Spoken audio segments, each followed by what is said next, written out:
함께 은혜 받으실 말씀은 느헤미야서 9장 38절 말씀입니다. 느헤미야 9장 38절 말씀을 다 같이 봉독하겠습니다. 우리가 이 모든 일로 말미암아 이제 견고한 언약을 세워 기록하고 우리의 방백들과 레위 사람들과 제사장들이 다 임봉하나이다 하였느니라. 아멘. 아까 좀 전에 대기하고 있을 때 성도님에게 오늘 날씨가 많이 풀렸습니다 그랬더니 많이 따뜻해졌어요 라고 하는데 제 마음이 따뜻해진 것 같았습니다. 오늘 이 새벽 나온 우리 귀한 믿음의 권속들의 심령 가운데 성령의 따스한 온기가 넘치기를 주님의 이름으로 축원합니다. 미국 격언 가운데 당신이 믿는 신을 말해주세요, 그러면 당신이 어떤 사람이라는 것을 알려드리겠습니다라는 말이 있다고 합니다. 모든 것이 우리의 말이나 행동이나 모든 것들이 무엇으로 나타난다는 겁니까? 신구 안으로부터 드러난다는 것입니다. 그렇지만 우리의 신관이 예수 그리스도로 말미암아 구원받은 하나님의 사람인데도 때때로 그렇지 못할 때가 참 많이 있는데, 할 수만 있다면 우리 삶을 통하여서, 우리 언어를 통하여서, 우리 행동 가운데 하나님의 말씀으로 말미암아 모든 것들이 드러나서 열매 맺는 은혜가 있기를 주님의 이름으로 축원합니다. 이스라엘 백성들이 52일 만에 성벽을 재건하고 수문학 광장에서 영적 허기와 목마름을 채우기 위해서 학사 겸 제사장인 에스라를 통해 부흥회가 24일 동안 진행되었습니다. 그 24일 동안 진행되는 동안에 하나님의 말씀에 창념하고 그 말씀 가운데 나아갔더니 그들의 내면이 심령이 강해졌습니다. 그리고 방향 설정이 이루어지고 결단의 힘이 다가왔습니다. 그것이 부흥을 통하여서 변화된 모습입니다. 그것을 통하여 우리에게 그런 결과가 나타나는 바탕이 무엇인가 하는 것에 대해서 잠시만 은혜를 나누겠습니다. 그것은 다른 것이 아니라 관점이라는 것입니다. 관점은 우리가 세상을 바라보는 눈을 관점이라고 합니다. 우리의 관점의 기준을 한번 살펴보기 원합니다. 예수 믿고 신앙생활하고 있는데 아직도 세속적인 사고방식과 세상의 관점으로 모든 것을 바라보고 있다면 이 부분에 대해서 우리는 한번 점검해 봐야 된다고 믿습니다. 하나님을 믿는다는 것은 우리의 사고와 관심이 말씀을 기준으로 바뀌는 것을 의미합니다. 당회장 목사님께서 말씀을 강조하시는 이유가 우리 심령 가운데, 우리 생각 가운데 말씀이 기초가 되어서 말이 나오고 행동이 나오고 그것을 통하여서 삶의 자리에 열매로 연결되기 때문입니다. 예수 믿는데도 아직 세속적인 사고방식과 관점으로 바라보고 있다면 우리가 한번 자신을 점검해 봐야 되지 않을까 싶습니다. 24일간 말씀을 읽고 율법의 귀를 기울이는 이 이스라엘 백성들이 가지고 있었던 세속적인 사고방식, 또 더 나아가서 혼합주의적인 모습들을 완전히 벗기게 되었습니다. 느헤미야 8장 3절 말씀에 보니까 수문학 광장에서 새벽부터 정오까지 남자나 여자나 알아들을 만한 모든 사람들 앞에서 읽음에 뭇 백성이 그 율법책에 귀를 기울였는데 라고 말씀하고 있는데, 여기에 귀를 기울였는데 라고 하는 히브리의 원어가 무엇인가 하면 그들의 귀가 말씀에 달라붙어 있다라는 것입니다. 24일 동안 이스라엘 백성들에게 학사 에스라가 또 나아가서 함께 있는 제사장들이 읽어주는 그 말씀을 통하여서 그 말씀이 귀에 달라붙어 있었다는 것입니다. 달라붙어 있으니까 24일 만에 완전히 혼합주의적 관점에서 하나님의 말씀의 관점으로 변화가 일어났다는 것입니다. 우리가 우리 심령 가운데도 우리에게도 하나님의 말씀이 귀에 착 달라붙어 있는 그런 시간을 가져야 될 줄 믿습니다. 지금 우리 교회에서 진행하고 있는 성령 충만 성경 마라톤 다 참석하고 계시죠?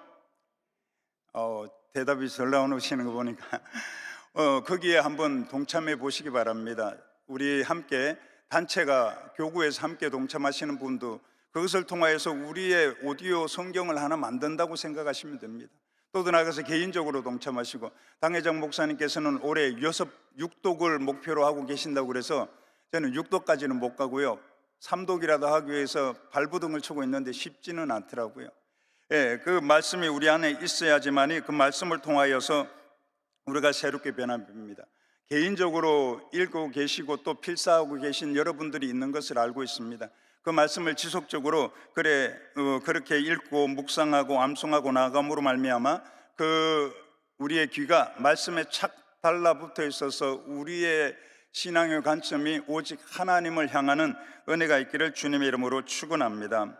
그런데 일상을 살아가면서 꼭 하나님의 말씀에 따라 우리 모든 것을 바라보고 생각하고 말하고 또 결정을 하는 것이 아니지 않습니까? 때때로 철학적인 기준, 또 경험, 지식, 습관, 사람의 말에 따라서 물질, 권력, 세상의 가치 기준에 따라서 전통과 학연, 지연, 혈연에 따라서 또 이념에 따라서 무엇인가를 선택할 때가 많이 있지 않습니까? 그런데 사도 바울은 이것에 대해서 이렇게 말씀하고 있습니다. 골로새서 2장 8절에 누가 철학과 헛된 속임수로 너희를 사로잡을까 주의하라. 이것은 사람의 전통과 세상의 초등학문을 따름이요 그리스도를 따름이 아니니라 라고 하고 있습니다. 그러므로 우리가 그리스도를 따라간다고 했을 때에 하나님의 말씀의 기준에서 모든 것을 생각하고 결정하고 판단했을 때 우리의 삶을 통하여서 그리스도의 향기가 드러나고 선한 열매를 맺을 수 있다는 것을 믿으시길 바랍니다. 두 번째, 우리의 관점을 그러면 한번 점검해 보기 원합니다. 내 관점이 어디까지 성경적이고 신앙적 기준이 적용되고 있는지 살펴볼 필요가 있다는 것입니다.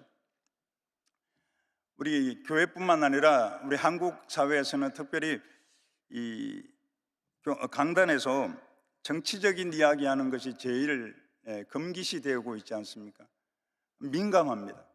제가 여기서 뭐 이 이야기를 한다고 해서 여당 야당을 지지하거나 또는 진보 보수를 지지하고 후보를 찍으세요라고 그런 말씀을 드리는 것이 아니고요. 그렇게 하게 될 때 우리가 왜 그러면 그런 결론을 나타내는지, 그것이 어디서 나오는지 한번 살펴볼 필요는 있다는 것입니다. 어느 날 어느 권사님께서 찾아오셔서 저에게 대뜸 이렇게 말씀합니다. 목사님은 투표하실 때 어떻게 하시나요? 사모님과 안 싸우세요? 그러시더라고요. 갑자기 뜬금없이 그렇게 얘기를 하시니까 네? 그랬더니 얘기를 들어보니까 남편 집사님이 선거 때와 투표 때만 되면 되게 민감하고 예민하다는 것입니다. 왜 그랬는가 했더니 남편이요 운동을 대학 다닐 때 운동을 했대요. 헬스 하셨어요? 그랬더니 헬스가 아니고요 학생 운동을 했답니다. 학생 운동을 했는데 그러니까 예수 믿는 게 기적이었다고 합니다. 예수 믿고 구원받고 다 괜찮다고 합니다. 그런데 꼭 선교하고 투표할 때만 되면 권사님하고 집사님하고 갈등하고 싸우고 다툰다는 거예요. 왜 그러세요? 그랬더니 자기는 이쪽을 하고 싶은데 남편은 저쪽을 하고 싶다 그러고 처음에는 대화로 풀어가다가 나중에는 다투고 싸우고 등을 돌리게 됐다, 이런 얘기를 하면서 목사님은 경상도고 사모님은 전라도니까 싸우지 않으세요? 그 이야기를 하는데 저희가 그래, 그 질문 때문에 하셨구나. 저희들은 싸우는 일이 없습니다. 왜요? 그러는데 집사람이나 저나 하나님의 말씀, 하나님의 복음, 하나님의 나라가 우선이고 기준이기 때문에 그에 따라서 선택을 하고 투표합니다 라고 했습니다. 그리고 그 집사님이 더 또 심각한 것은 주일 예배나 수요 금요철야 예배 때 정치인들이 가끔 와서 인사하지 않습니까? 예배 참석하잖아요. 그것만 봐도 울고락 하고 있다가 못 참고 휙 튀나가고 그렇게 하신다는 거예요. 가만히 그 이야기를 듣고 있는데, 자, 그 부분에 대해서 한번 어떻게 생각하십니까? 그 정치인들이 교회에 오면 되지 않는 겁니까? 또 그리고 가끔 있다 보면요 전화를 할 때가 있습니다. 전화해가지고 전화를 받으면 뭐 다짜고짜 아무것도 없습니다. 나 뭐 직분이 뭔데 왜 그 사람 오게 만들었냐는 거예요. 왜 그 정당에 그 사람 정치인을 갖다 불렀냐는 거예요. 속으로는 제가 부른 게 아닌데요 라고 하고 싶은데 얼마나 화가 나고 뚜껑이 열리셨는지 뭐 말할 틈을 주지 않고 당신 의견만 계속 얘기를 하고 있습니다. 그렇죠. 반면에 이런 분도 오셨는 것 같은데 그랬더니 언제 저쪽에서 몇 번 오면 이쪽에서는 한 번 온 거예요. 그렇게 얘기를 하실 때가 있다는 것입니다. 무엇이 문제일까요? 그분의 그렇게 바라보는 이 관점이 아직도 정치적인 면에 있어서 신앙과 믿음과 말씀으로 말미암아 변화되지 않아서 그렇지 않은가 싶습니다. 우리의 관점은 어디에 국한되어서 신앙과 말씀과 행동으로 우리 하나님의 기준으로 나타난다고 생각하면 그것이 안 되는 것입니다. 우리가 왜 믿음과 말씀을 기준으로 관점을 지녀야 하는가 하면 우리가 그런저런 일이 있을 때 흔들리지 아니하고 견고하게 서 있기 위해서 그렇습니다. 마태복음 7장 24에서 27절에 보니까 그러므로 누구든지 나 이 말을 듣고 행하는 자는 그 집을 반석 위에 지은 지혜로운 사람 같으리니 비가 내리고 창수가 나고 바람이 불어 그 집에 부딪히되 무너지지 아니하나니 이는 주추를 반석 위에 놓은 까닭이요 나 이 말을 듣고 행하지 아니하는 자는 그 집을 모래 위에 지은 어리석은 사람 같으리니 비가 내리고 창수가 나고 바람이 불어 그 집에 부딪힘에 무너져 그 무너짐이 심하니라. 사람의 말에 흔들리고 정치인에 좌우된다면 내 심령 가운데 돌아봐야 될 것이 과연 내 신앙과 믿음의 주추와 반석이 무엇인가 한번 생각해 봐야 된다는 것입니다. 말씀에 서워진다면 어떤 사람이 왔다 가든 그것으로 인해서 내가 좌우되거나 흔들리거나 뚜껑이 열릴 필요가 없다는 것입니다. 흔히 정치를 가치 중립이라고 합니다. 그래서 어느 쪽에서 정권을 잡든 누가 당선되든 관계없다라고 이야기를 하고 있는데, 그러나 저는 그렇게 생각하지 않습니다. 가치 중립적이기 때문에 절대 가치인 복음을 전하고 하나님 말씀이 선포되고 주님의 사역을 감당하기 위해 걸림돌이 되지 않기 위해서는 우리가 투표와 선택을 잘 해야 된다고 저는 그렇게 생각하고 있습니다. 이번 4월 총선이 있습니다. 우리가 4월 총선에서 하나님을 경외하는 사람이 당선되기를 위해서 기도해야 될 줄 믿습니다. 또 나아가서 하나님을 경외하는 사람이 당선되기를 위해서 함께 기도하면서 해야 될 것이 무엇입니까? 믿음의 사람들이 또 그런 사람들을 바르게 선택하고 투표를 하고 지지를 해 주어야 될 줄 믿습니다. 우리 다 같이 여당이나 야당이나 진보나 보수나 다 같이 대한민국을 사랑한다고 합니다. 하나님 이 나라를 사랑한다는 마음 가지고서 그러나 이런 쪽으로 나아가고 이 방향으로 나아가야지만이 나라를 든든히 세운다고 생각을 하기 있기 때문에 그 결과를 방향이 다르게 나타나고 있지만, 우리가 신앙의 관점과 말씀의 기준 복음을 증거하는 그 방향의 관점으로 선거하고 투표할 때에 한 마음으로 모아져서 우리나라는 든든히 더욱 세워질 줄 믿습니다. 아브라함 카이퍼는 온 우주 안에서 그리스도가 내 것이다 라고 하지 않는 영역은 한치도 없다 그랬습니다. 그건 무슨 말이에요? 예술이든 종교든 정치든 경제든 모든 분야가 다 하나님의 통치 아래 있다는 것 아니겠습니까? 근데 유독 우리나라에서는 이 정치 분야는 하나님의 통치에서 벗어난 영역처럼 그렇게 생각할 때가 너무나 많다는 것입니다. 왜 그런가 하면 한국 사회의 정교 분리라는 이 이론을 너무 확대 해석을 하다 보니까 정치인이 교회에 와서 예배 참석하는 그것까지도 안 된다고 하는 그런 부분이 나타나지 않았는가 하는 것입니다. 물론 이 세상에서는 이 공동의 책임은 무책임이라는 방관자 이론과 링겔만 이론이 있습니다. 하지만 우리나라 정서로상으로 봐서는 꼭 공동 책임을 무책임한 것으로 보면 안 된다는 것입니다. 묘구로 한번 질문해 보면 정치적으로 실수하고 잘못하는 건 죄가 아닙니까? 정치적으로 범죄하는 건 다 용서가 되고 용납이 되는 것이라고 생각하십니까? 그건 아니지 않습니까? 정치적으로 실수하고 잘못하는 걸 범죄하는 것에 대해서 우리가 막아야 되는 그것도 우리 예수 믿는 기독교인들이 그 일을 행해야 될 줄 믿습니다. 정치와 종교가 결탁하고 야합해서도 안 되고요. 또 나아가서 우리가 잘 아는 것처럼 독일 역사 가운데 지금 나치가 다시 일어나려고 하는 극보수적인 영향이 나타난다고 독일에서는 피켓 들고 데모하는 것을 본 적이 있습니다. 이 나치가 어떻게 했습니까? 나치는 정당이었습니다. 정당이 독일 기독교의 암묵적인 지지, 침묵으로 말미암아서 나치고 활개하게 되었지 않습니까? 그 뒤에 드러난 결과는 우리가 역사를 통해서 알고 있지 않습니까? 그런데 그 가운데 보네포라고 하는 신앙과 믿음과 하나님의 말씀의 기준과 관점을 가지고서 거룩한 저항을 한 그분을 통하여서 선한 영향력을 끼치게 되었고, 빌리 브란트라고 하는 사회주의자입니다. 빌리 브란트의 수상은 사회주의자였지만 폴란드 유대인 전몰탑 앞에 가서 무릎을 꿇음으로 인해서 새로운 변화가 그 독일에 드러난 것이 나타나고 있습니다.